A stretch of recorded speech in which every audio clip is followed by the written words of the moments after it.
Последните информации од терен говорат дека сите патни правци во општина Кавадровци се проводни.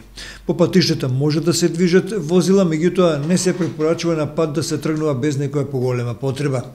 Висината на снегот во Рицко-планинскиот дел на општина Кавадровци изнесува 1 метар, а на места и над 1,5 метри. Во низинскиот дел висината на снегот надминува 40 сантиметри. Кога сме кај планинскиот дел на општината, треба да кажеме дека сите патни правци се проводни, селата имаат комуникација и има можност да се движат возила, но не се препорачува, како што рековме, да се тргнува на пат со патнички автомобили, бидејќи нон-стоп врне снег и не е можно механизацијата да го сработи она што и престои, односно да го чисти новиот снег. Зимската служба која се грижи оваа зима за проводноста на сите патишта и обрските кои произлегуваат од интервенциите во зимски услови, буквално 24 часа е на терен и деноноќно го чисти снегот од коловозите и сите патни правци во главном се проводни, но како што подвлековме пред малку, бидејќи се работи за обилен снег кој паѓа 24 часа и ова е веќе втор бран со кој сме зафатени со снегот, не е можно патиштата одеднаш целосно да бидат исчистени.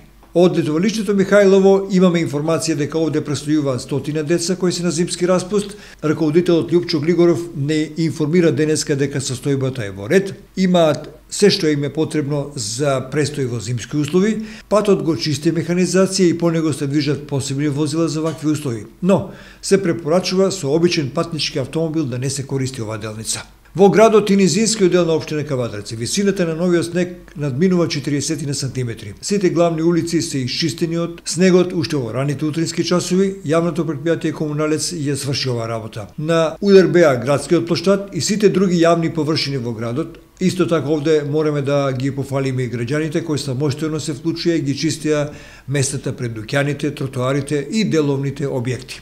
Во помалите улици возила се движат, иако има овде нагазен снег, но овде целосно чистење ќе се случи наредните денови, кога состојбата со главните сообраќајници ќе биде средена.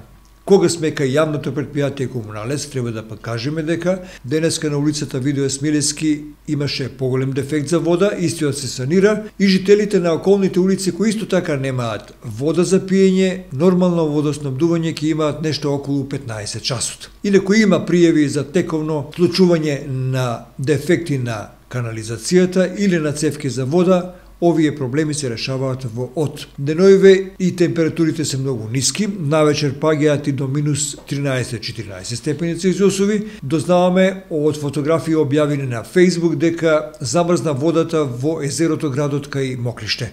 Ова е ретка појава која се случува главно кога има ниски температури.